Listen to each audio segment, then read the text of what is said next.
placer estar aquí con ustedes el día de hoy en esta presentación del libro El nuevo sistema de jurisprudencia del Poder Judicial del Estado de México. Obra que brinda un innovador panorama en la materia, no solamente en el Estado de México, sino en la forma en que se concibe y construye nuestra jurisprudencia en el sistema jurídico mexicano. Antes de continuar, queremos agradecer este espacio brindado por la doctora Sonia Venegas Álvarez, directora de nuestra facultad, y el apoyo del Seminario de Derecho Constitucional, quienes hacen posible esta presentación. Ahora bien, le cedemos el uso de la palabra al moderador de la presentación, el doctor Brito Melgarejo. Muchísimas gracias, muy buenos días a todas y a todos. Es verdaderamente un placer acompañar a las personas que forman parte de este presidium en la presentación de una obra que me parece por demás interesante, actual y sobre todo, pues, que forme parte de este conjunto de textos que nos sirven para entender a nuestro Poder Judicial y al nuevo sistema de jurisprudencia del Poder Judicial del Estado de México en un contexto en el que, como se comentaba hace algunos minutos, pues la justicia local debe ser fortalecida. Muchas gracias por acompañarnos, muchas gracias a las personas que forman parte de nuestro presidium, doctora Rosa María Rascón Gasca, secretaria académica de nuestra facultad, señor abogado general, maestro Hugo Alejandro Concha, magistrada Molina y doctor Sepúlveda. Muchas gracias por estar presentes el día de hoy.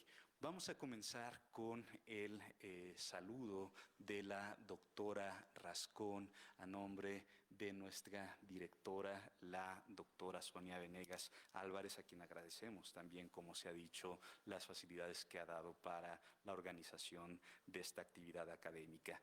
La doctora Rascón es, como sabemos, la secretaria académica de la Facultad de Derecho. Ella es licenciada y doctora en Derecho por nuestra facultad, cuenta con diversas publicaciones jurídicas en revistas nacionales y es catedrática de posgrado en nuestra UNAM.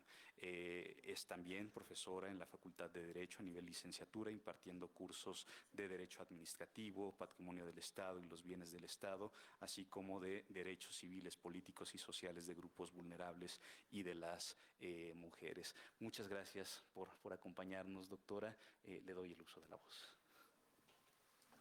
Muchas gracias. Muy buenos días, tengan todos y todas ustedes. Me es muy grato dirigirme a la audiencia para transmitirles el mensaje de nuestra directora, la doctora Sonia Venegas Álvarez, quien por mi conducto les hace llegar su felicitación por la presentación del libro El nuevo sistema de jurisprudencia del Poder Judicial del Estado de México y decirles que celebra el momento que nos reúne. Todos y todas los que estamos aquí estaremos de acuerdo en que la labor académica obliga a adecuar permanentemente los nuevos conocimientos de una disciplina. Por ello, el nacimiento de un libro siempre es y será motivo de regocijo.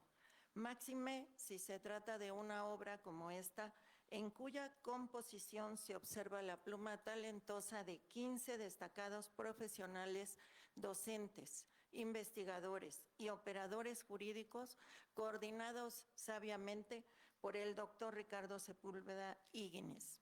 Son ellos quienes desmenuzan y explican clara y acertadamente una institución jurídica que tradicionalmente ha nutrido la aplicación del derecho. Un libro que explica la trascendencia de la jurisprudencia y su necesaria evolución interpretativa para adaptarse a los requerimientos sociales. Particularmente considero digno de elogio que se explore la jurisprudencia y su impacto desde su producción en una entidad federativa como el Estado de México y se aborda sin dejar de lado el federalismo judicial. Estoy siempre convencida, así lo he estado desde mucho tiempo atrás, de que la justicia se siente o debería sentirse más cercana y cobrar mayor fuerza donde sea que vivamos. Por eso felicito muy, pero muy calurosamente a los autores, porque esta labor de la jurisprudencia y la interpretación que se ha producido de ella viene desde un Estado de la República, como debería ser en general, porque ahí es donde se aplica esa justicia cotidiana. Enhorabuena por esta apreciada obra que deseamos ocupe un lugar especial en las bibliotecas. Es una obra que vale mucho la pena que ustedes lean, jóvenes alumnos de la Facultad de Derecho, porque van a encontrar en ella mucha riqueza. 15 criterios, 15 maneras de ver este tema les van a ayudar a ustedes grandemente.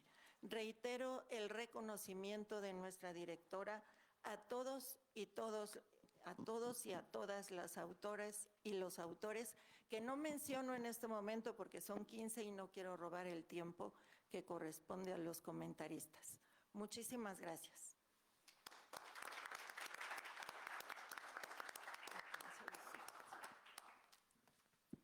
Muchísimas gracias por su mensaje, doctora. Vamos a iniciar entonces con los comentarios a la obra que presentamos el día de hoy y para ello iniciaremos con el maestro Hugo Alejandro Concha Cantú. Como sabemos, él es nuestro abogado general, es licenciado en Derecho por la UNAM, maestro en Relaciones Internacionales por la Johns Hopkins University y candidato a doctor en Ciencia Política por la Universidad de Washington. Cuenta con una especialidad en Sistemas Jurídicos Acusatorios Comparados, así como una en Anticorrupción. Es investigador del Instituto de Investigaciones Jurídicas de nuestra universidad y profesor de Derecho Constitucional, Derecho Angloamericano y Sociología Jurídica en la UNAM y en el Instituto Tecnológico Autónomo de México. Además, el maestro Concha Cantú ha sido miembro del Comité Académico del Instituto de la Judicatura Federal y coordinador de diversos programas de capacitación judicial en tribunales superiores de justicia del país, como el Distrito Federal, el entonces Distrito Federal, Guanajuato, Zacatecas y Tabasco, además de haber sido coordinador de asesores del consejero presidente del Instituto Federal Electoral y autor de una gran cantidad de obras que son referencia en materia de justicia. Maestro, le cedo el uso de la voz y muchas gracias por acompañarnos. Gracias, muy querido doctor Brito. Con el permiso de la mesa que me acompaña, ¿no? Señora secretaria, señora magistrada, doctor, y por supuesto, queridísimo Ricardo, les agradezco mucho a Ricardo Sepúlveda la invitación a la presentación de este libro. Déjenme, yo voy a ser un poquito más coloquial, haciéndoles mis reflexiones, compartiéndolas con ustedes, que estaba extrañado por la lectura de mis datos curriculares, porque por eso hay tantas canas ya en mi cabeza. Había cosas que ya ni me acordaba, así de, yo hice eso, sí, cierto. Pero déjenme compartir con ustedes algunas ideas respecto, obviamente, al libro y cómo llegó este libro a mis manos. Ricardo Sepúlveda es un personaje muy singular, debo decirlo, muy singular. Es un muy buen amigo, pero quiero ahorita alejarme de la parte de la amistad y platicarles algo a ustedes sobre Ricardo Sepúlveda. Es un hombre muy curioso y de iniciativas varias, y no me extrañó que hace algunas semanas, o fue más de un mes, no, fue hace unas semanas, ¿no? Como 4 semanas, un día me escribe: Hugo, ¿cómo estás? No sé qué, te quiero invitar a la presentación del libro. A Ricardo, amigo de hace muchísimos años, no le voy a decir que no. Sí, con mucho gusto, Ricardo. No sabía ni de qué había hecho su libro. Y en el momento que me puse a revisar el libro, dije, caray, nuevo sistema de jurisprudencia. Fíjense dónde estaba yo en mi ignorancia, no traía el dato, a veces la vida nos lleva por tantas cosas que no estaba yo enterado. Nuevo sistema de jurisprudencia del Poder Judicial del Estado de México. Han de saber ustedes que me he dedicado a estudiar la justicia y la justicia local desde hace muchísimos años. Pero la verdad, pues traigo ahorita algunas distracciones encima, algunos reglamentos y artículos de reglamentos que me han tenido distraído últimamente, que no estaba yo al tanto de lo que había pasado en el Estado de México hace un par de años, unos años. Entonces cuando veo esto digo, Ricardo, o sea, no solo la invitación a la que me invitó, sino la noticia que me da con un libro maravilloso, Ya sé que viniendo de un profesor diciéndoselos a los alumnos, esto siempre va a decir, ay, sí, pues lo tenía que decir, pues sí, sí lo voy a decir. La verdad es un libro que tienen que leer, tienen que revisarlo, además, sobre todo, que les van a dar una sorpresa con el libro, pero lo tienen que ver, porque se van a dar cuenta y van a descubrir probablemente un mundo al cual ustedes no, en su carrera y en las materias así muy bien sistematizadas, a lo mejor no son cosas o no son parte de ese mundo que aún han descubierto, que es la riqueza, por una parte, de lo que es el derecho local, el derecho de las entidades federativas, y cuando nuestro federalismo funciona como debe de funcionar. Cuando los estados, las entidades federativas o los poderes de las entidades federativas verdaderamente empiezan a hacer cosas que requieren, que necesitan y que no necesariamente siguen esta lógica tan centralista que en buena medida ha caracterizado al país de seguir simplemente el ejemplo de las reformas, los cambios y las innovaciones a nivel federal, ¿no? Lo que van a ver en ese libro es una joya de una iniciativa, de una idea, de una creatividad inmensa, de un poder judicial, de una de nuestras entidades federativas, que además en el contexto que estamos viviendo, en el contexto histórico, es de enorme trascendencia, de enorme, siempre lo ha sido, yo creo, cuando hemos visto cosas que suceden a nivel de las entidades, a nivel de justicia de las entidades, y en el contexto que vivimos hoy por hoy es de veras, pues, una enorme satisfacción ver que la esperanza es lo último que se pierde, que hay muchas cosas todavía que se pueden hacer en este revoltijo de cosas que están pasando en nuestro país hoy en día. Entonces, Ricardo Sepúlveda, entonces, hablando de Ricardo Sepúlveda, ha tenido iniciativas en tantas cosas y en tantos temas, en temas políticos y luego ya en temas judiciales, en temas académicos, ¿no? Que cuando ya lo vi dije, Ricardo no puede dejar de ser Ricardo. Siempre, la verdad, dándome sorpresas de en dónde está trabajando y las cosas que está haciendo, porque además algo me dice, él ya lo platicará en algún momento, algo me dice que no solo hizo el libro, se me hace que tuvo que ver con toda la reforma que está aquí, de alguna manera. Eso no lo dice por acá, pero estoy seguro que algo de eso hay, porque además lleva ya muchos años trabajando en estos temas y se ve además el talento en el libro y el talento en la propia reforma que estamos hoy analizando a través del libro. Entonces, bueno, pues yo me llevé una enorme y muy grata sorpresa al descubrirlo. Muchas gracias de veras, Ricardo, por haber pensado en mí para venir aquí a compartir algunas ideas. Una de las grandes paradojas de la justicia, del federalismo y de la justicia en particular en México, pues es justamente, como ustedes saben, arriba del 90% de los asuntos que la sociedad mexicana resuelve en tribunales se llevan a cabo, por lo menos al inicio, en la justicia local, ¿no? ¿Y por qué digo que es una de las grandes paradojas? Pues es una de las grandes paradojas porque a pesar de que eso suceda, la justicia local normalmente es una justicia un tanto olvidada. No cuando tienen ustedes que llevar una denuncia, una demanda, porque ahí sí pues van a tener que ir justamente a la justicia local. Pero cuando la pensamos, cuando la estudiamos, cuando se hacen reformas, se piensa siempre en la justicia federal. No quiero aquí ni mucho menos minimizar. La justicia federal ha tenido y tiene un rol importantísimo en la manera en que funciona nuestro país. Pero esta paradoja sí me parece importante subrayarla, que a pesar de que esto sucede, a pesar de que la justicia local es donde más asuntos, donde la mayor cantidad de los asuntos de justicia se inician al menos, porque luego acaban en justicia federal muchos de ellos, pero siendo esto, normalmente la justicia local no es ni una justicia que nos llame tanto la atención, ni una justicia donde se hacen innovaciones y cambios, ni tampoco la justicia en donde normalmente el derecho jurisprudencial ha tenido auge y desarrollo, ¿no? Normalmente cuando hablábamos siempre de la jurisprudencia, y sobre todo en los últimos años, pienso en la reforma saldivariana del 2021, que incluyó, hizo un cambio muy importante, creo que el más importante de esa reforma, la verdad, que fue en materia de jurisprudencia, pues es siempre a nivel federal, ¿no? Y rara vez poníamos la atención a nivel local. En ese sentido, el libro nos da a conocer esta reforma que es de enorme trascendencia y esperemos que empiece a ser también una lección importante para el resto de las entidades federativas.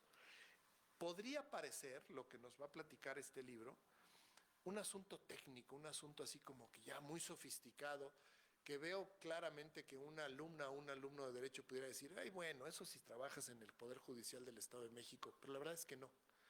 Lo que aquí nos están platicando es una reforma que puede llegar a tener un alcance increíble y un enorme significado. Y como hay muchos alumnos y alumnas sentadas aquí en el auditorio esta mañana, déjenme compartir esta idea que me generó el libro. Quizá va a parecer un poco clase, no lo es, pero lo tengo que decir. A ver.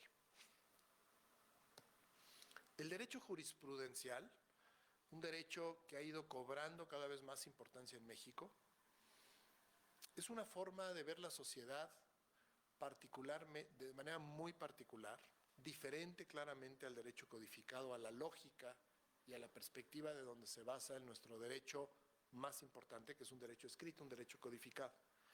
El derecho jurisprudencial es un derecho basado justamente en los casos que se van presentando ante los jueces. Y son los jueces resolviendo sus sentencias y haciendo interpretaciones de la norma que les toca. Cuando hablamos de la jurisprudencia pues, más importante o de mayor obligatoriedad, pues es justamente la que hace la Suprema Corte de Justicia. En el caso del libro, la jurisprudencia que hace el Tribunal Superior de Justicia. Es un derecho que están creando los jueces, es un derecho de jueces. El derecho jurisprudencial, como ustedes saben, tiene un arraigo enorme en el mundo anglosajón, es el derecho principal en el mundo anglosajón, por lo menos en su origen y en su evolución, y lentamente es un derecho que ha ido penetrando, ha ido cobrando mayor y mayor influencia en los países de derecho escrito, del otro tipo de derecho, el derecho codificado, el derecho que se consolidó después de la Revolución Francesa en Europa continental y en todas las que fueron colonias de Europa continental y en América Latina de manera muy particular. Pero este derecho jurisprudencial, en últimas décadas, se ha ido estableciendo también en los países de derecho escrito. La verdad es una influencia doble, el derecho escrito también ha ido cobrando más importancia en el mundo anglosajón. Pero lo que quiero decir, este derecho es un derecho muy peculiar. Es un derecho creado por los jueces y lo que implica o los significados que tiene es que es una forma de entender a la sociedad y al derecho muy peculiar. ¿Cuál es esa peculiaridad? El derecho es el que se va forjando en las relaciones sociales y en los conflictos sociales. Y a partir de ello y de la manera en que se encuentra su protección o su resolución, es que se van creando las normas que van generando a todo el sistema jurídico. En ese sentido, y si nos pusiéramos así muy analíticos desde el punto de vista de cómo es un derecho inductivo. Es un derecho que a partir de los casos, a partir de lo que la sociedad va necesitando, va generando las normas. El derecho escrito, por otro lado, que es el derecho predominante en nuestro país y en la mayor parte de los países, no los países de tradición, diría René David, anglosajona, el derecho codificado, el derecho romano, ¿cómo le decíamos? Románico, germánico, canónico, por todas las evoluciones que fue teniendo y cómo se fue formando. Es un derecho al revés, que viene de arriba para abajo, es el derecho que crea el legislador. Y cuando el legislador no tiene cómo crearlo, porque no entiende, porque le están faltando recursos, es el derecho que busca el especialista, que busca la doctrina, que busca la gran teoría para ser aplicada. Ese derecho tiene sus ventajas, pero en el contraste que estoy tratando de ponerles a ustedes, es un derecho de políticos. ¿Por qué de políticos? De los representantes políticos. Es el derecho que el legislador, desde su visión, que puede ser sesgada, que puede ser subjetiva, por lo menos no general, va creando pensando que eso es lo que la sociedad necesita, ¿no? Este análisis lo podríamos seguir empujando para ir poniendo elementos en uno y en otro, pero rápidamente yo simplemente lo que quiero que ustedes que vean ese contraste. Es un derecho al revés, desde un punto de vista del método, es un derecho deductivo, no inductivo. Es un derecho que de arriba se establece para la sociedad, mientras que el otro es el que va surgiendo de los casos que se van presentando ante los jueces. Ambos sistemas tienen sus fortalezas y sus debilidades. Y la verdad es que en el mundo actual, la mayor parte de los países occidentales, que es donde quizá estas reflexiones pueden tener algo de sustento, En la mayor parte de los países occidentales ya tenemos mezclas de los dos tipos de derecho. No hay un solo país que solo tenga derecho de precedentes, ¿no? Ni hay un solo país que solo tenga derecho codificado. De una u otra medida las influencias van generando sistemas híbridos o sistemas mixtos. México no es una excepción a esto, como lo estaba yo refiriendo hace rato. Pero quizá lo interesante acá es otra vez decir, el derecho codificado tiene una visión de la sociedad muy peculiar y una visión de la manera en que las normas hay que crearlas. Cuando hacemos estos sistemas híbridos, entonces abrimos puertas a un montón de oportunidades. Si a esto además le combinamos una organización política como la que tiene México, federal, muy peculiar, pues la verdad es que las puertas se multiplican. Y lo que estamos viendo con la obra que hoy presentamos es justamente algo interesantísimo. Cómo en una entidad federativa, en un país predominantemente de derecho escrito, se va tomando el derecho de precedentes como una herramienta para trabajar mejor la forma en que se crea y se aplica el derecho en una entidad federativa. Dejo ahorita de lado a nivel federal, porque el libro no habla de eso, habla sobre todo de esto que está sucediendo o se inició hace algunos años y está sucediendo en una entidad federativa como es el Estado de México. Fíjense entonces la importancia que tiene el libro que se está presentando. Para ustedes que estudian Derecho, para ustedes que les importa entender para después aplicar el derecho, lo que nos está presentando este libro. Es una cosa aparentemente así muy técnica, muy específica, y fíjense en la manera en que se lo estoy tratando de decir a ustedes, ¿no? Es verdaderamente una semilla de un cambio importantísimo en la manera en que entendemos las normas. El derecho de precedentes, además, entre sus ventajas, tiene la enorme posibilidad de estar generando interpretaciones mucho más dinámicas, mucho más oportunas cuando van haciendo falta. El derecho escrito, cuando el legislador se da cuenta que hay un problema con la norma, cuando el legislador intenta generar un proyecto, cabildearlo para que sea aceptado por los demás y éste logre todo el procedimiento de aprobación que tienen nuestras normas jurídicas, pues muchas veces llega ya muy tarde. Cuando ya se legisla una norma, ya probablemente la sociedad ya dio 2 pasos más adelante. El derecho de precedentes es mucho más oportuno en ese sentido, o permite que la norma se crea justo al calor de lo que va sucediendo y lo que se va necesitando. Y de manera muy peculiar, ahora me referiré a ello, una de las formas que se generaron en el Estado de México, que es un precedentes por consideración, tiene muy clavadas estas características de la oportunidad y del dinamismo, que hace que un derecho sea un derecho mucho más eficiente desde cierto punto de vista. Hay capítulos, todo el libro me pareció interesantísimo, pero hay capítulos que por cuestiones de lo que estoy diciendo y las reflexiones que estoy compartiendo con ustedes, ya no me voy a extender mucho más, me parece que son así como muy, muy importantes.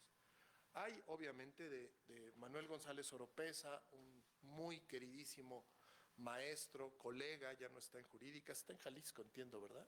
¿En dónde? No estoy seguro, sí. Creo que vive en Jalisco, Manuel.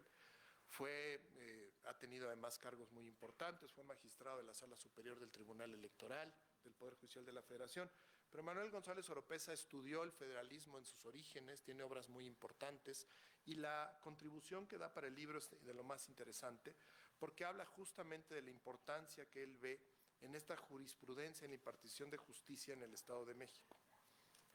Él enfatiza que hay interpretación de la norma tanto del Poder Legislativo como del Poder Judicial y las características que tiene cuando es un órgano o el otro el que está interpretando la norma. Él subraya la ascendencia del Poder Ejecutivo sobre los otros poderes en México y de manera muy particular a nivel estatal, que esto ha influido normalmente en la creación, interpretación y ejecución de la ley, ¿no? Manuel tiene un conocimiento justamente del origen de las entidades federativas y que las entidades federativas han logrado hacer. Entonces creo que ese, como además primer capítulo del libro, a mí me pareció que era muy, muy interesante y les va a ustedes creo que abrir muchas cosas, los ojos en muchos temas. Un capítulo que me llama la atención fuertemente porque describe muy bien, desde el punto de vista de lo que yo estoy compartiendo con ustedes, no quiero ni minimizar el resto de los capítulos, todos son muy importantes y muy bien los caracterizaba la secretaria académica de la facultad. Sí, ¿verdad?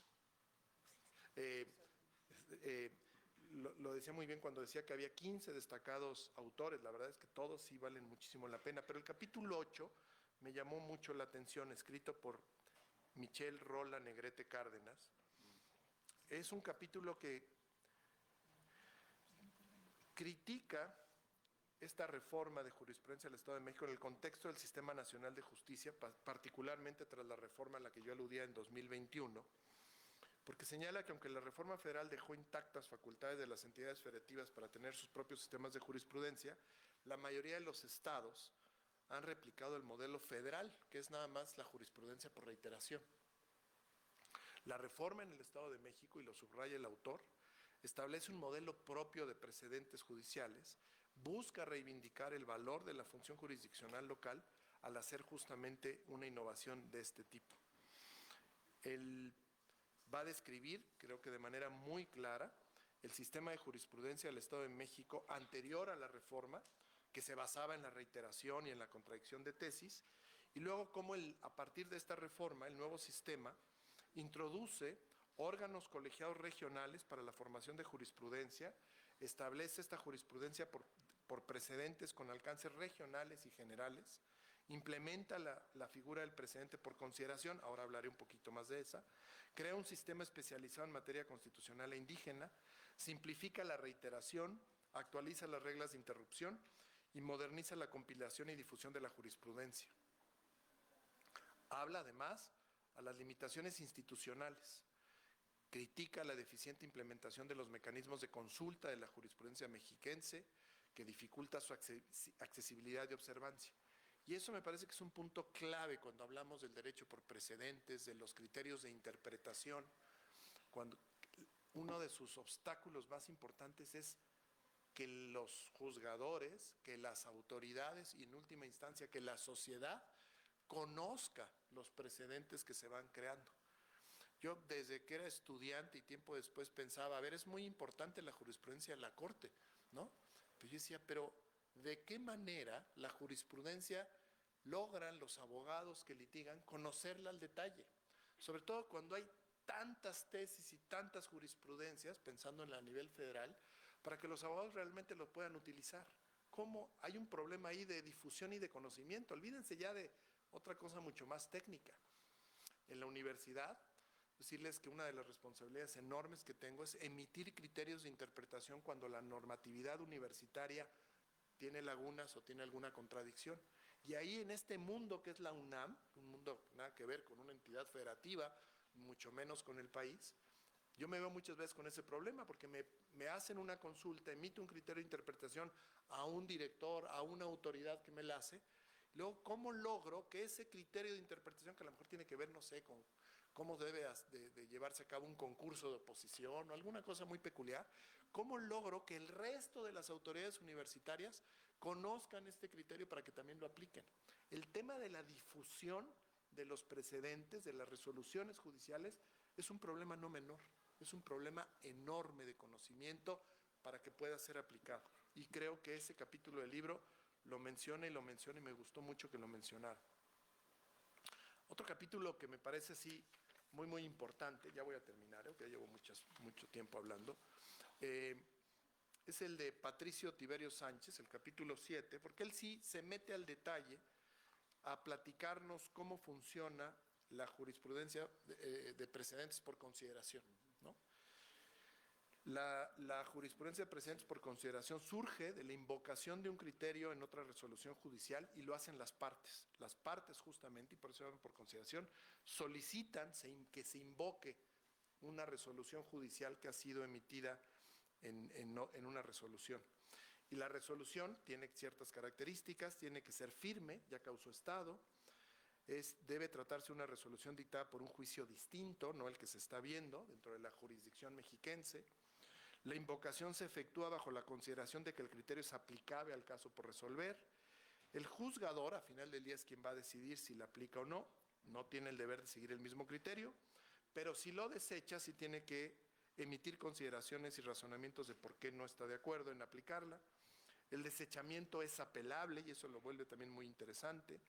Y al conocer de la apelación, el Tribunal Superior determinará si el criterio que se trató de invocar tiene que ser utilizado o no. La verdad es un sistema, de veras, de una enorme creatividad y que le da un juego muy interesante a las partes y es un desafío enorme para los abogados, para que de veras conozcan otras resoluciones judiciales y puedan solicitar que sean invocadas.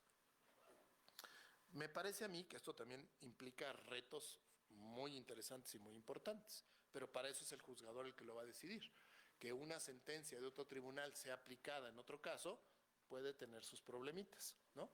Pensé en unas sentencias últimas que he tenido yo que estar revisando, pero en fin, pero si está el juez ahí y el juez actúa como debe de hacerlo, me parece a mí que esto puede ser muy cuidado. Podría seguir hablándoles de veras de muchos capítulos más.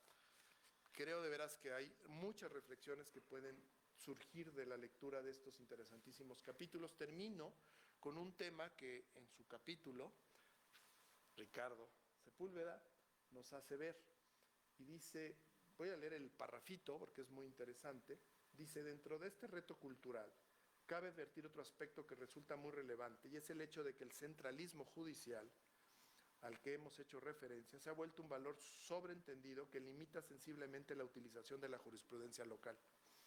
Nuestra percepción es que el peso de la jurisprudencia federal se ha convertido en una inercia cultural que inhibe a los jueces y a magistrados a producir jurisprudencia local. En cierto sentido, es la mayor dificultad para enfrentar. Y en efecto, el país, como ustedes saben, ha vivido a lo largo de su historia un centralismo judicial enorme, ¿no? Muchas veces, y no solo a manera de pláticas, sino también en algunas cosas que me ha tocado escribir, he siempre abocado de qué tanto el reto de dejar crecer al derecho local y a la justicia local de manera muy peculiar podría ser una solución para enfrentar e imaginar una justicia distinta en nuestro país, ¿no? Este es un tema de lo más interesante y quiero cerrar con eso porque Ricardo lo subraya, como lo acabo de decir, como quizá la mayor dificultad que se puede enfrentar. En fin, solo algunas ideas, resaltar ante ustedes, estudiantes, la importancia de un libro como este y otra vez agradecer la invitación. Muchas gracias.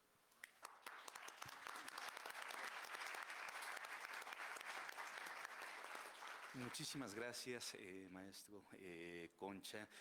Sin duda, quienes conocen al doctor Sepúlveda saben que además de ser un excelente profesor, es una persona muy cuidadosa en todos los aspectos de su vida y nos ha demostrado que las personas que forman parte de esta mesa han sido pues invitadas por el gran conocimiento que tienen de esta materia y por muchas causas. Yo les comento una.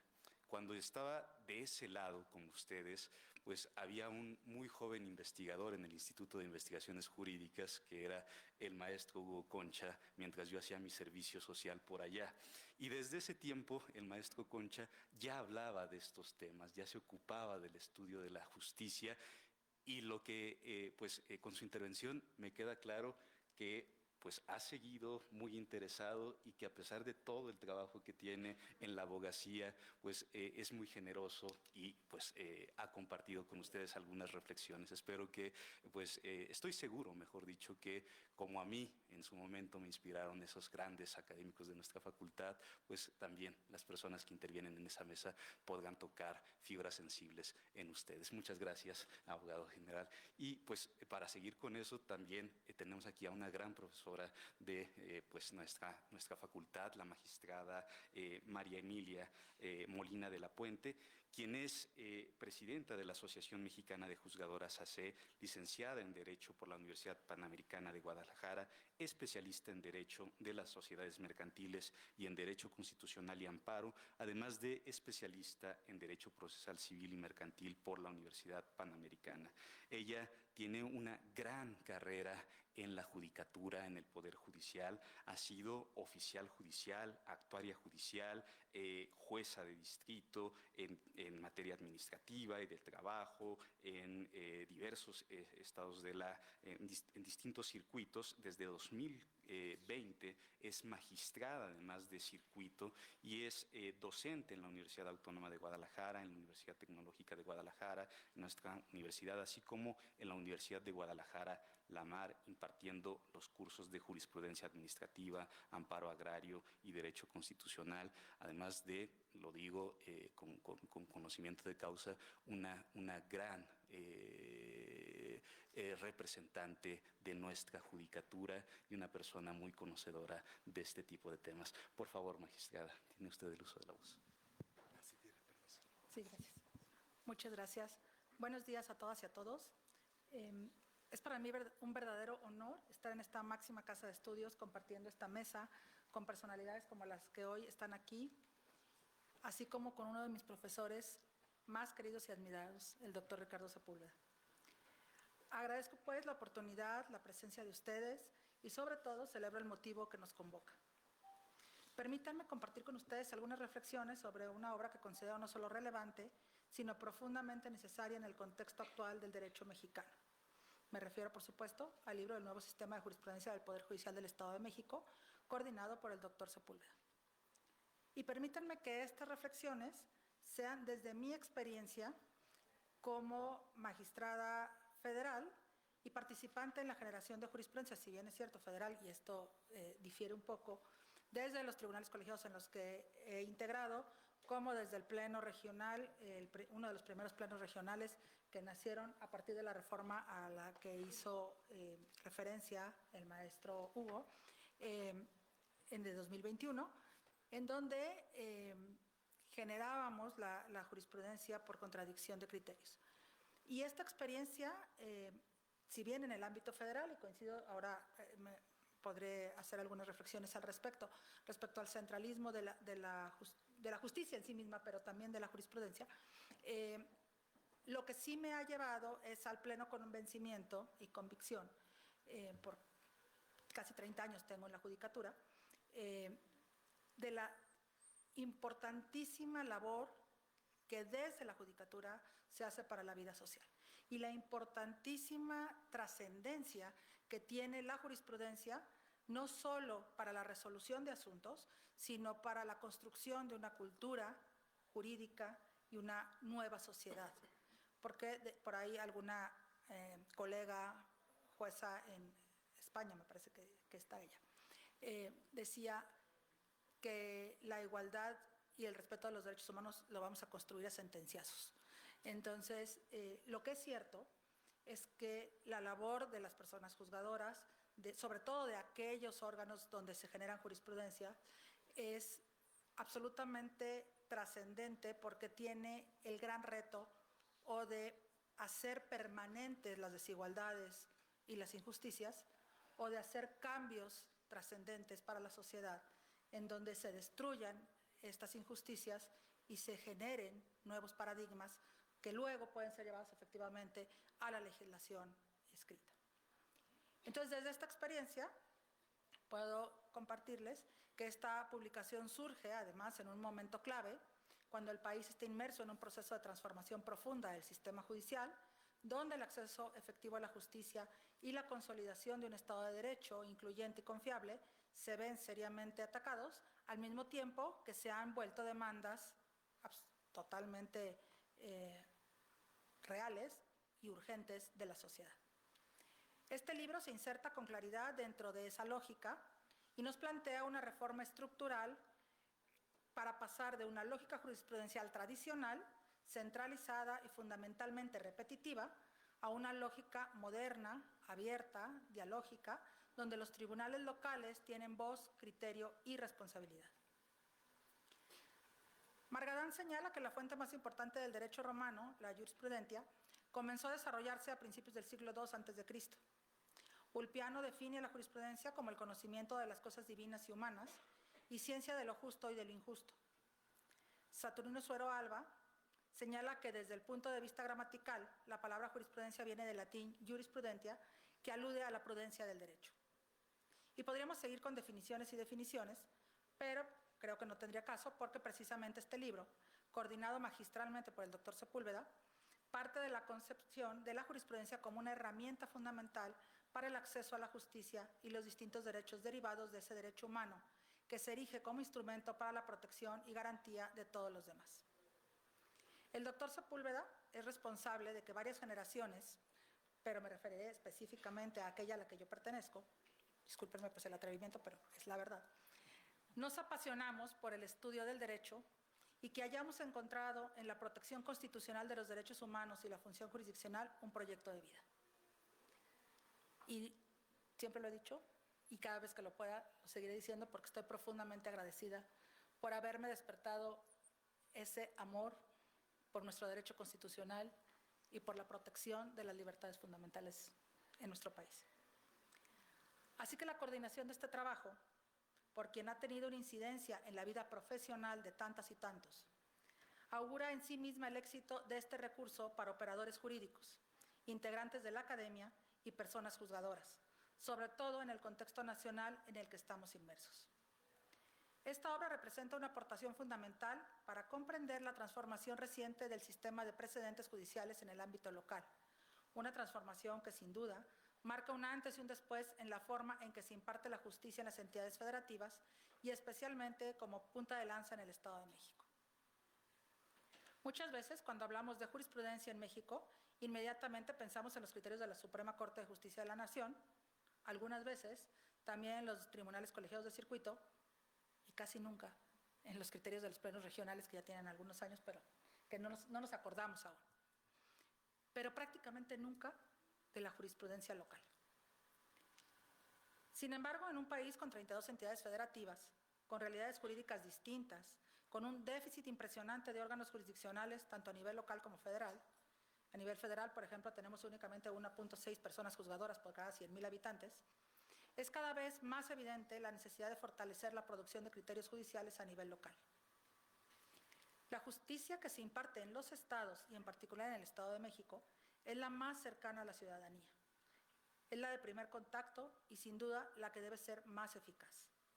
Es la justicia local la que resuelve de manera más frecuente los conflictos del día a día, los juicios civiles, familiares, laborales, penales.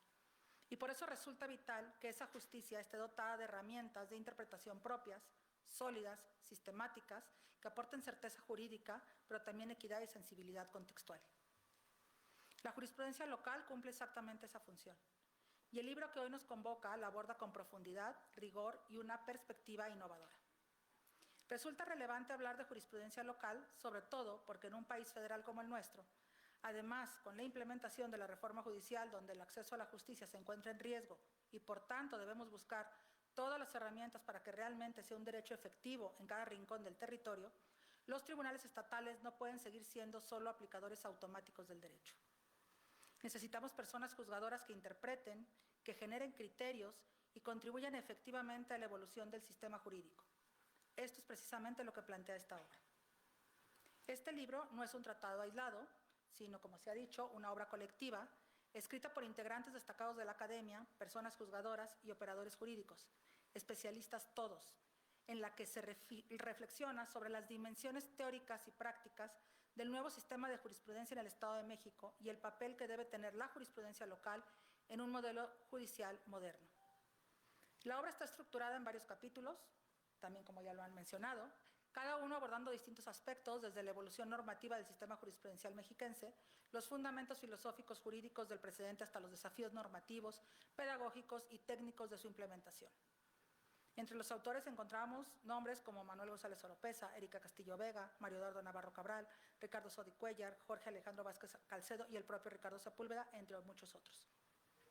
Algunos temas destacados incluyen, y no es que no me refiero a todos, y tampoco estoy discriminando, salvo por los que me parecieron como mucho más relevantes de la lectura que hice, la evolución histórica del concepto de jurisprudencia y su función en el sistema jurídico mexicano, la jurisprudencia como herramienta de fortalecimiento del federalismo judicial, el precedente judicial como instrumento para la consolidación del derecho viviente, la relación entre jurisprudencia y derechos humanos, la educación jurídica desde el enfoque del nuevo sistema de precedentes, la figura de precedente por consideración de la que ya habló el maestro, que representa un gran paso en la posibilidad de generación de jurisprudencia a través de un mecanismo que permite poner a consideración de un juez o una jueza un criterio asumido en un diverso juicio, a fin de que se resuelva en primera instancia y esa persona juzgadora decide si el criterio invocado se aplica o se aparta del mismo, quedando obligado a emitir razonamientos para ello, y a partir de ello surge la posibilidad de, una vez que se apele la sentencia,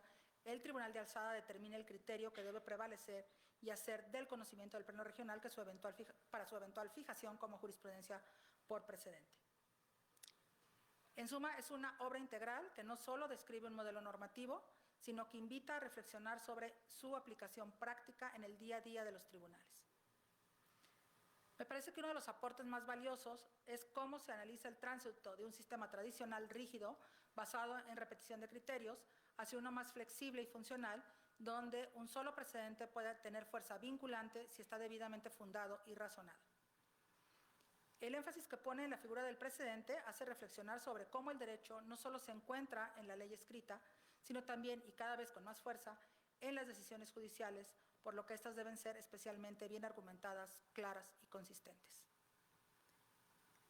Y es que, precisamente, la decisión judicial hace que estas normas abstractas, generales, y muchas veces que ya no coinciden con la realidad que estamos viviendo, se hagan, por eso hablaba yo del derecho viviente, que se hagan reales, que evolucione el derecho y que evolucione la sociedad. Esta lógica, a la que he hecho referencia, rompe no solo con la, y que hace referencia el libro, rompe no solo con la vieja idea de que los jueces solo aplican la ley, atendiendo a las obligaciones de realizar control difuso de convencionalidad, también interpretan, construyen significados, y ahora también generan criterios vinculantes con la trascendencia y responsabilidad que conlleva esto. Este modelo empodera a los tribunales locales, los hace más dinámicos, más útiles y más eficaces. El libro también insiste en la importancia de que las sentencias se conviertan en herramientas accesibles para las personas. No basta con resolver correctamente un caso, hay que comunicar la razón de la decisión en forma clara y comprensible. Y esto es parte del nuevo paradigma de la justicia abierta que busca transparencia, cercanía y confianza ciudadana. No solo se trata de una nueva manera de hacer justicia, sino también de comunicarla. Se destaca en varios capítulos la necesidad de transitar hacia ese modelo de justicia abierta donde el acceso a la información judicial no sea un privilegio técnico, sino un derecho ciudadano. La obra plantea con fuerza la necesidad de abandonar el estilo excesivamente técnico de las resoluciones judiciales, que por cierto me ha hecho reflexionar mucho para mi trabajo diario, para adoptar un lenguaje claro, directo, sin sacrificar profundidad argumentativa. La justicia que no se entiende no se percibe como verdadera justicia. Por eso, la jurisprudencia como producto abstracto de la labor jurisdiccional también debe comunicar, educar y generar confianza. Además, y aquí se nota fundamentalmente la intervención del doctor Sepúlveda, esta obra destaca el papel de la jurisprudencia como herramienta educativa y su valor formativo. No se trata solo de resolver casos, sino de crear cultura jurídica. Los criterios jurisprudenciales enseñan derecho.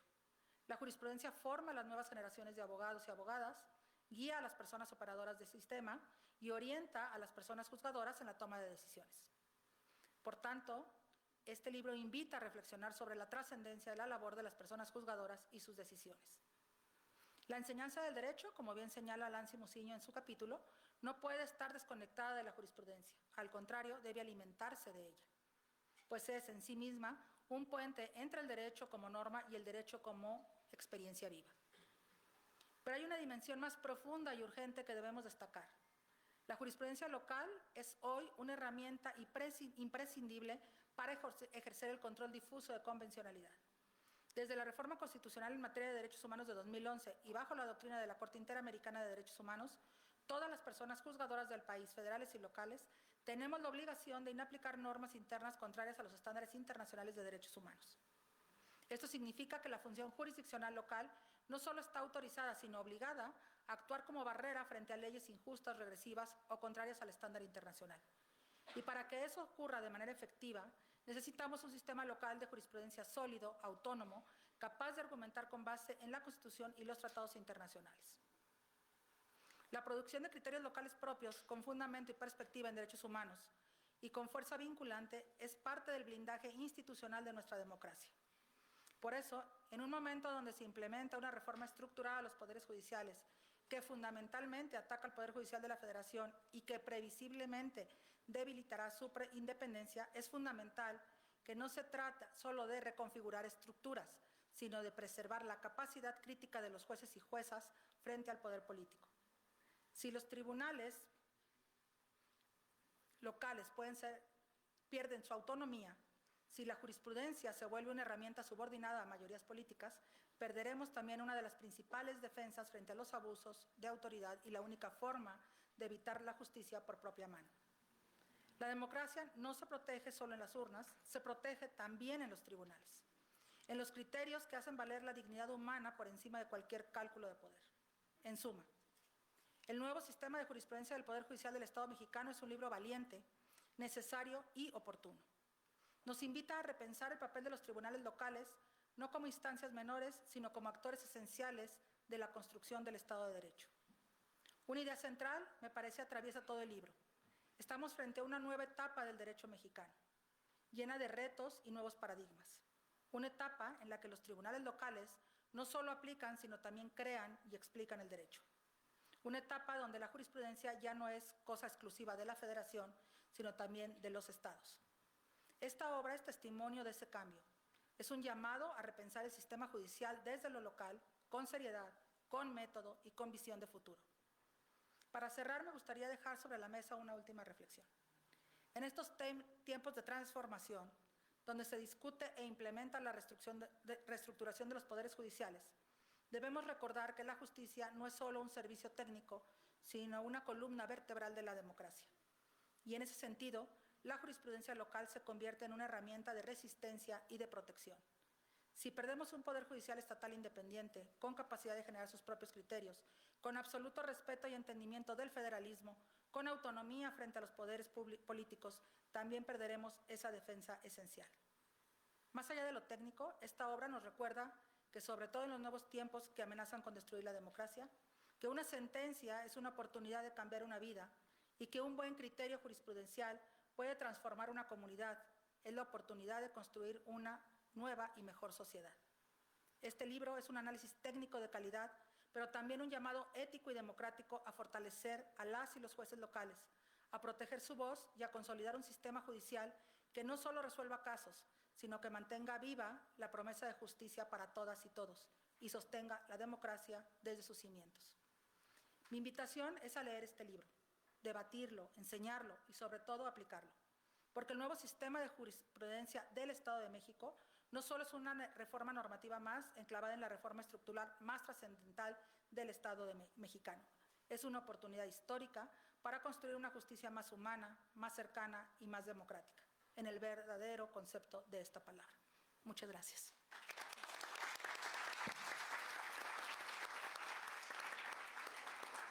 Muchísimas gracias, magistrada. Sin duda sus reflexiones nos ayudan a entender la importancia de esta obra y evidencian pues, su paso por la judicatura en cada uno de los peldaños de la carrera judicial. No estoy convencido, como usted lo ha dicho, que la jurisprudencia no solamente tiene que ver con aspectos técnicos, sino que se presenta como una herramienta de resistencia y de protección, que es una forma de preservar la capacidad, bueno, una forma de expresar esa capacidad crítica que tienen nuestras juzgadoras y nuestros juzgadores frente al poder político y frente a las múltiples injusticias que se pueden presentar en nuestro país. Muchísimas gracias por su intervención y bueno, pues ahora nos corresponde dar la palabra al artífice no solamente de este extraordinario evento académico, sino también de la obra que nos convoca el día de hoy. Así es que muchas gracias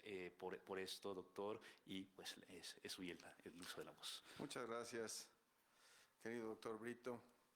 Tienes razón, yo soy muy cuidadoso en quién invito y en cómo organizo las cosas. A veces salen mejor, hoy eso en realidad es estupendo, este presidium. Y quiero comenzar por agradecer a la doctora Sonia Venegas, entre otras cosas.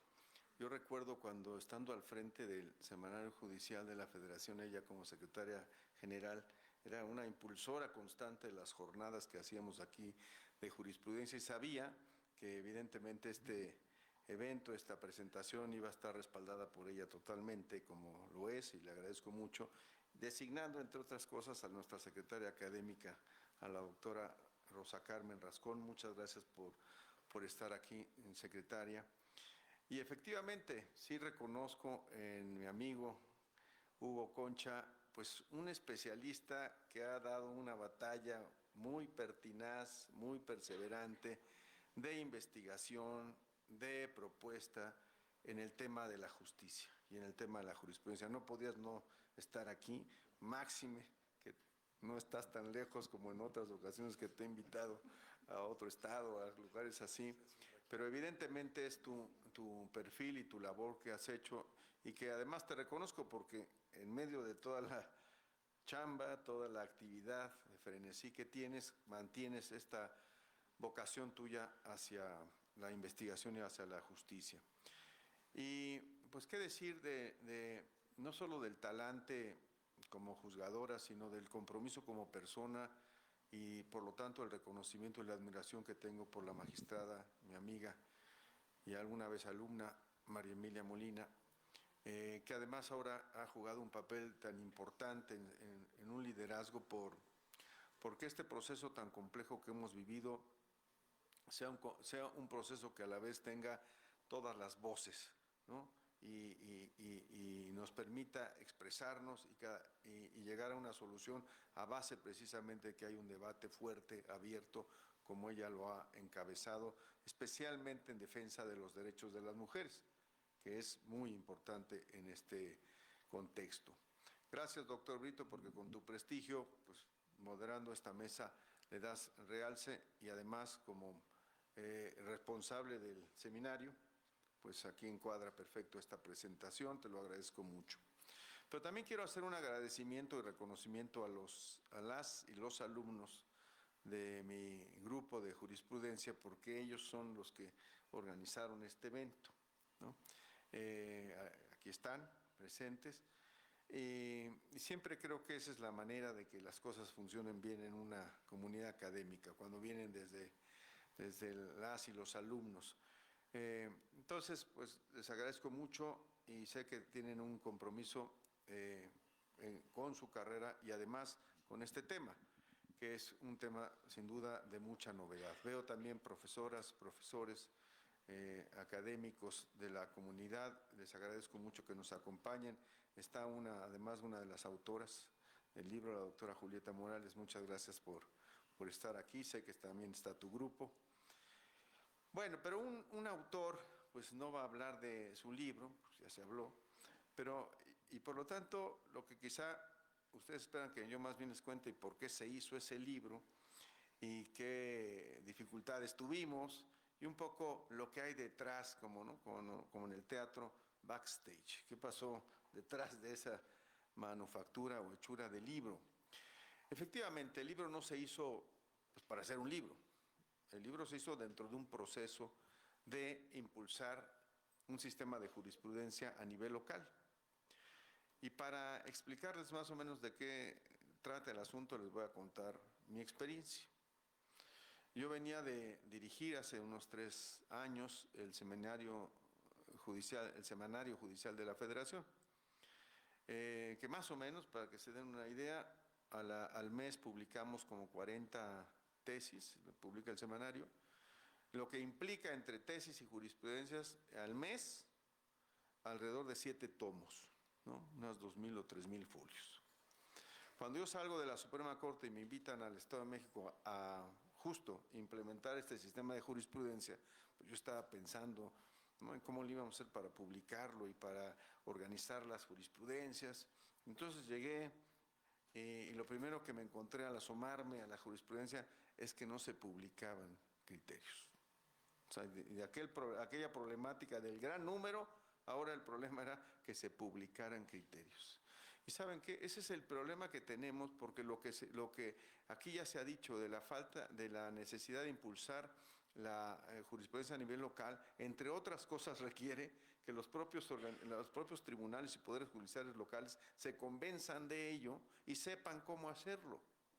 Estoy hablando de un poder judicial quizá el más sólido en cuanto a recursos, personas, etcétera, que es el del Estado de México, digo, salvo el de la Ciudad de México, que es más grande, pero a ese nivel estamos. Y sin embargo, repito, no se publicaban criterios jurisprudenciales.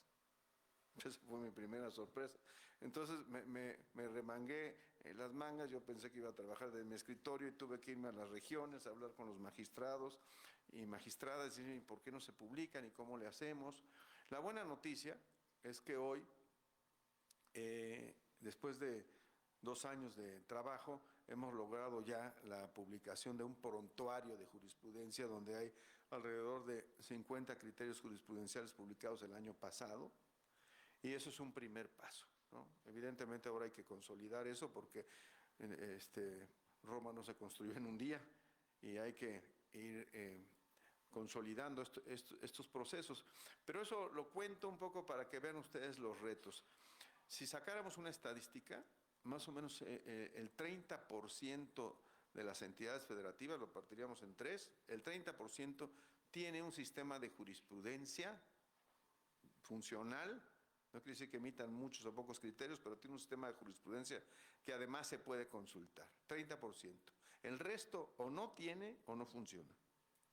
Con lo cual, pues tenemos una área de oportunidad fundamental. Yo comulgo, estoy totalmente convencido, como lo han dicho mis antecesores en el uso de la palabra, de que hoy es un momento en el que se vuelve crucial la jurisprudencia, por el momento que está viviendo el Poder Judicial. Y lo que está en juego no es el Poder Judicial, sino el acceso a la justicia de todas y todos. Evidentemente, sí hay derechos de los trabajadores y de las trabajadoras del Poder Judicial en juego, pero fundamentalmente estamos hablando del acceso a la justicia.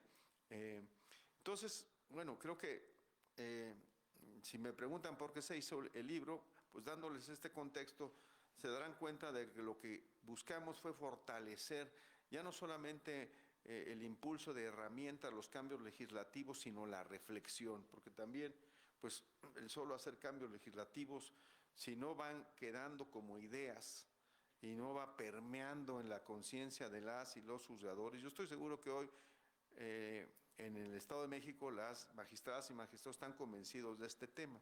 Pero además, ¿saben qué hicimos? Eso espero que se pueda fortalecer y continuar. Hicimos una red nacional de jurisprudencia. Entonces nos reunimos una vez al mes, incluso ya hicimos alguna reunión presencial, pero en principio es en Zoom. Nos reunimos con que eso fue otro problema. Escribimos a los presidentes de los tribunales. Dijimos, ¿por qué no nos da los datos de la persona responsable del área de jurisprudencia de su tribunal? Pues obviamente no había, en la mayor parte de los casos. Me decían, bueno, pues que vaya el de la escuela judicial, en algunos casos así era, o que vaya la persona, el secretario de acuerdos. ¿Por qué? Porque no es algo que todavía esté consolidado. Y para mí, sinceramente, yo soy también un creyente del federalismo, lo he tratado de impulsar durante toda mi vida, donde los procesos vengan de los estados hacia el resto, hacia el centro, hacia la federación, y no al revés. Creo que es lo mejor. Pues creo que aquí hay claramente un reto, claramente algo que tenemos que aprovechar, porque incluso es una cuestión, yo pienso, muy, muy positiva. Pero déjenme contarles también alguna otra confidencia de lo que pasa en este proceso. Aquí ya se ha hablado del precedente por consideración, lo explicó detalladamente Hugo, y algo me decía también la magistrada sobre su opinión. Yo pienso que, entre otras cosas, el gran valor del precedente por consideración es que vuelve a la jurisprudencia un derecho. Ya no solo que a ver si el juez lo quiere aplicar, sino que yo puedo hacer que el juez lo aplique o dé las razones para no aplicarlo, con lo cual se vuelve un derecho para el justiciable, invocar un criterio, ya no solo una estrategia. Bueno, A mí me parece una idea fenomenal y creo que para los litigantes, para las y los litigantes puede ser una gran fortaleza. Pues una cosa que quiero compartirles es que a pesar de todo esto que estoy diciendo y lo que ya comentó Hugo, no hemos tenido hasta ahora un solo caso en donde el presidente por consideración se haga utilización de él. ¿Por qué? Esa es la buena pregunta, ¿no? Pues porque no se han enterado, y eso que hemos hecho foros y cursos, porque no ha caído, por eso he hablado yo del problema de la cultura, ¿no? Claro, no queda otra más que insistir, porque ya a veces he salido de algunas reuniones y alguien me dice, yo voy a ser el primero que voy a invocar un precedente por consideración en base a esto. Muchos pues tenemos también asuntos en el Estado de México. Entonces, eso lo cuento también para que vean que estamos en la batalla, estamos en el proceso, ¿no? Y a pesar de todos estos beneficios, pues no cabe duda que sigue habiendo importantes resistencias. Quiero redondear esta presentación enfatizando sin duda la importancia que tiene normalmente se dice que la jurisprudencia es un medio, una herramienta para la seguridad jurídica. Pero en este proceso de reflexión, a mí me gusta ir más allá y decir, no solamente es la seguridad jurídica, que no sería ya poca cosa, sino es el verdadero acceso a la justicia, porque saben, entre otras cosas, que provoca el desarrollo de la jurisprudencia, el profundizar y mejorar la calidad de la argumentación jurídica en una sociedad. Ya no es el formalismo de se aplica esta norma o no se aplica, sino por qué. Empezamos a hablar de los porqués. Y eso es justicia. La justicia es cuando hay razones por las cuales se toman las decisiones. Y mientras no haya un diálogo sobre los criterios, sobre las razones, pues entonces el derecho es puramente formal, puramente cascarón, puramente externo.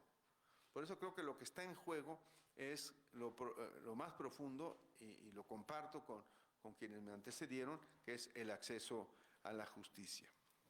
Y por eso, y con esto terminaría, es tan importante que en las aulas se enseñe la jurisprudencia y se enseñe a aprender la jurisprudencia.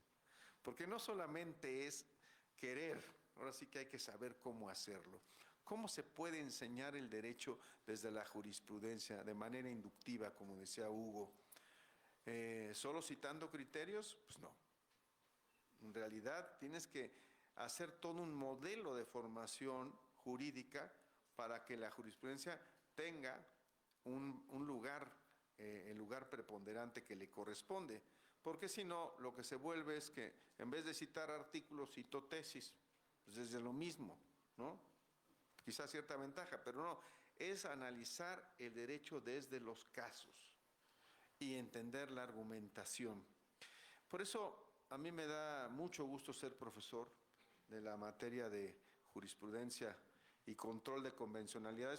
Esa mezcla está un poco sui generis, pero que ya lo he dicho aquí, pero es un avance, sin duda, un gran avance el poder estar enseñando jurisprudencia, y desde aquí yo animo a que sigamos en este avance de ubicar la enseñanza de la jurisprudencia como un objetivo y como una verdadera transformación, ya no solamente de los poderes judiciales, sino de toda nuestra cultura jurídica. Nuevamente, muchas gracias por su participación. Me llena realmente de gusto, me anima a seguir en esta batalla. Muchas gracias a todas y a todos por estar aquí, y ojalá y sea este libro, que además tiene la ventaja de que tenemos algunos ejemplares que podemos regalar a los que no se vayan, ¿verdad? Muy bien, muchas gracias, muy buenas tardes. Del Estado de México. Así es. Muchísimas gracias, doctor.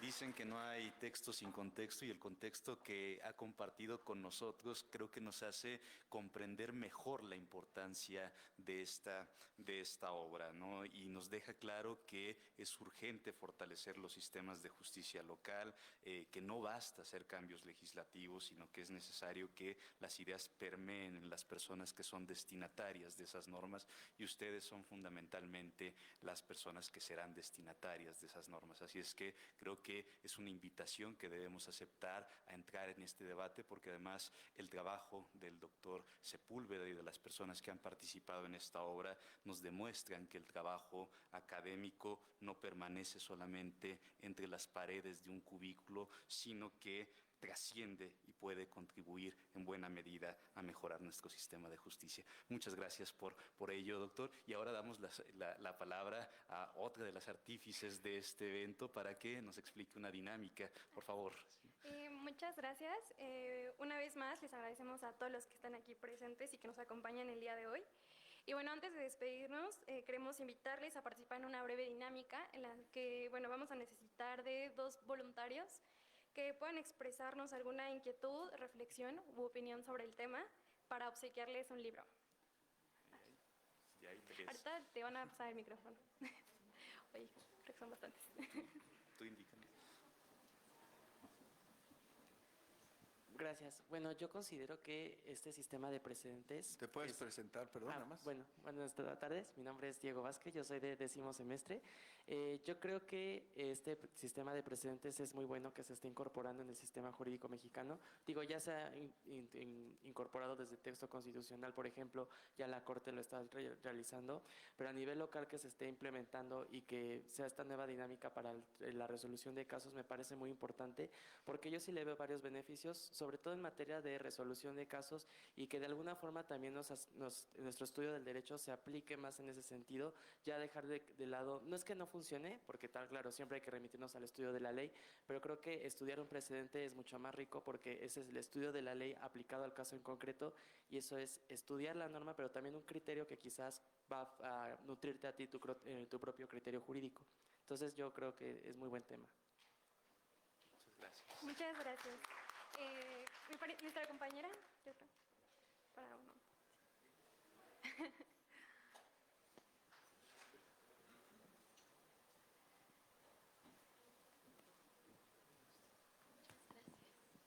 Muy buen día, mi nombre es Ivonne Moreno, soy de 2º semestre y me parece muy interesante la observación que hacen respecto a que, aunque somos un sistema federalista, incluso en la administración de justicia, con respecto a las jurisprudencias, se centraliza demasiado. Es decir, no adoptamos un sistema que sea más fácil de asimilar para todos, sino que intentamos nosotros siempre ser el centro y el referente para todas las demás, para todos los demás estados, sin considerar que aún dentro de su mismo sistema judicial, ellos tienen una forma de adaptarse al sistema que viven tanto en sociedad, en cultura. Es muy diferente la percepción que podemos percibir de un estado a nosotros estando aquí como federación. ¿Tú eres de la Ciudad de México? Sí, así es. Y bueno, este comentario lo hago porque precisamente en clases de teoría constitucional, la maestra que tenemos nos hace esta alusión a que hay muchas cosas que, aunque en la letra son de federalismo, ya aplicadas son centralismo puro. Muchas gracias.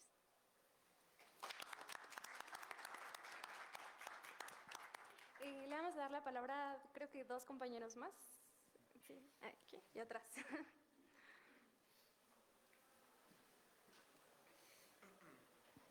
Bueno, hola, buenos días. Yo soy Víctor González Méndez, soy de 6º semestre y sin duda la parte que más me queda es sobre todo cómo los sistemas comienzan a ser híbridos. Ya no empiezan a encerrarse tanto en la tradición neorromanista o romano-germánica canónica como ustedes la describen y la tradición anglo-protestante, y también sobre todo...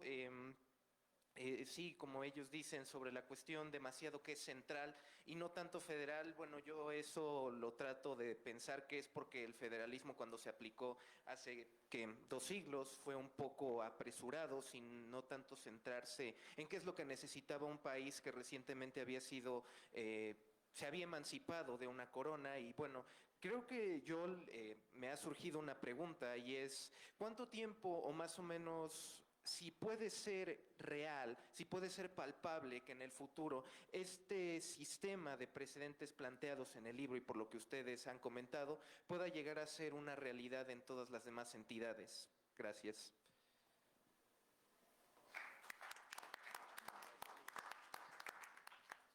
¿Fue pregunta? Sí. Bueno, si quiere le comento. Mira, yo lo que puedo decir como un dato positivo es que en todos los lugares donde hemos tocado la puerta ha habido una buena respuesta, en todos los estados. Digamos que estamos, entre otras cosas, viviendo un cambio que no solamente es un cambio formal, sino en todo el sistema jurídico, y dentro de eso está esta apertura hacia el precedente, ¿no? Hacia los precedentes. Entonces creo que eso sí nos da una oportunidad.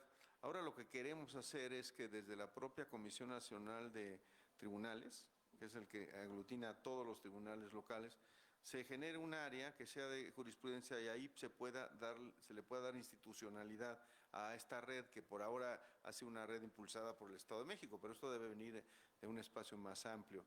¿Cuánto nos va a llevar? Pues mira, yo creo que por la necesidad vamos a tener que ser pronto, ¿no? Y además, siendo así el sistema federal, sin duda alguna también ha habido, por ejemplo, estados que han modificado su constitución para establecer el precedente y sin embargo todavía no lo implementan. Esas son oportunidades, ¿no? Entonces, bueno, queda mucho por hacer, pero hay expectativas positivas. Nuestro compañero, ahí falta. Bueno, buenas tardes ya. Sí, creo que ya. Yo soy Luis Antonio Figueroa, también de sexto semestre, y en general me parece muy interesante todo esto de la jurisprudencia, porque lo vemos en clases. Yo también ahorita llevo control de convencionalidad y jurisprudencia, y se ve cómo desde el caso Raya Pacheco, después el expediente Varios 912, cómo se concreta después con la contradicción de tesis 293, diagonal 2011, hasta nuestros días, y esa necesidad de los precedentes al final de cuentas, de que son obligatorios para el Estado mexicano, pero también que a pesar de que somos una federación, sí los precedentes de los estados ayudan a ese contexto social y cultural que se vive en cada uno de ellos, ¿no? Y al final de cuentas también sirven para ayudar a orientar tanto a los juzgadores, que nos podrá obviamente decir de eso más la magistrada, pero también a las personas en cómo deben de conducir su cierto comportamiento. Entonces creo yo que es fundamental que se siga conociendo de la jurisprudencia y lo que decía el doctor, que también esta jurisprudencia se adapte a los diferentes estados, porque no puede ser posible que haya estados que no tengan esta jurisprudencia, que no puedan también, y creo que eso recae después en la necesidad de fortalecer al Poder Judicial, que bueno, ahorita está en una situación muy controvertida, sin dar una opinión personal, pero que sí creo yo que es algo fundamental que aquellos impartidores de justicia que al final de cuentas lleguen al cargo, sea como sea, también puedan implementar este sistema de precedentes y que lo hagan de la mejor manera, porque al final de cuentas es algo que impacta dentro de la sociedad, dentro de cada uno de nosotros como personas, y que esa jurisprudencia que tal vez hoy vemos en las aulas, el día de mañana puede ser algo que nos beneficie como particulares dentro de una controversia a nivel judicial. Muchas gracias. Muchas gracias. ¿Faltaba alguien de querer participar? Creo que aquí.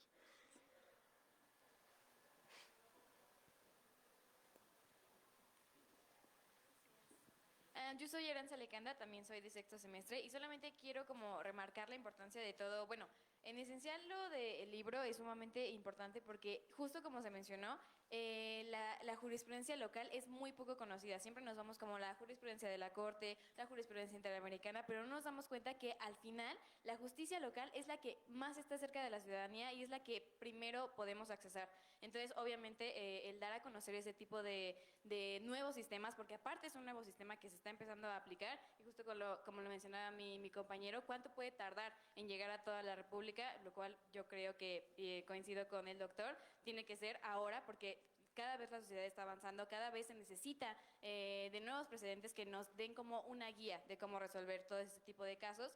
Y de igual manera, pues, justo como lo mencionaba la magistrada Molina, cómo este tipo de sistemas revolucionan y afectan de manera positiva el trabajo de las personas juzgadoras. Cómo es necesario que se conozca de una vez por todas para que justo todas las evoluciones que pueda tener una sociedad sean atendidas de acuerdo a la actualidad de la sociedad. Entonces siento que este tipo de temas y que sobre todo se conviertan en un libro que podamos tener acceso es de suma importancia para pues toda la sociedad y sobre todo nosotros que nos vamos a dedicar en un futuro a la impartición de justicia.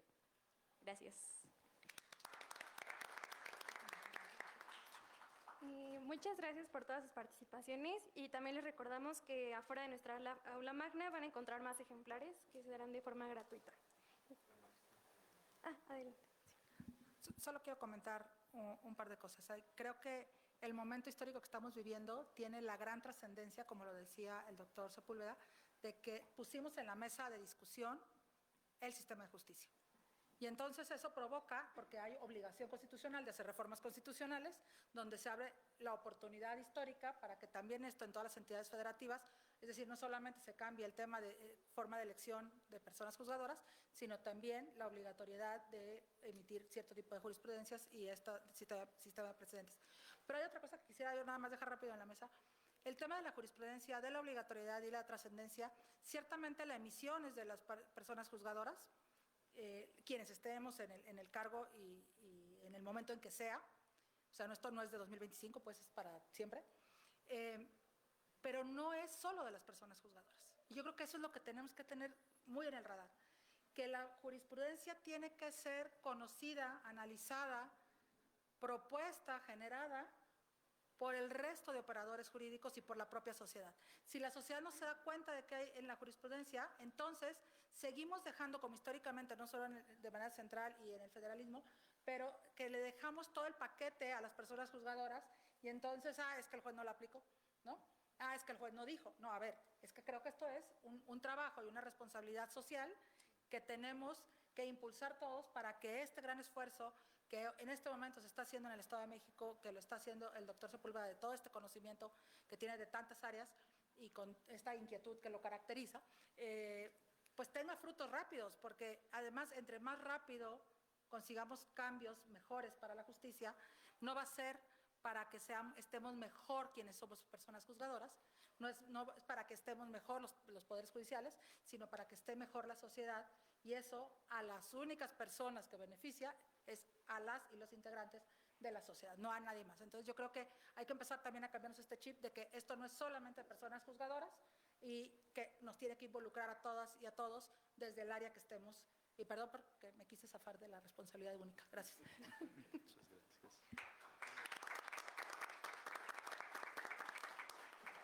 Bueno, finalmente, muchas gracias a todos y que tengan un excelente día. Gracias. Muchas gracias. No, al contrario, de verdad. Maestro, a veces no me pero no era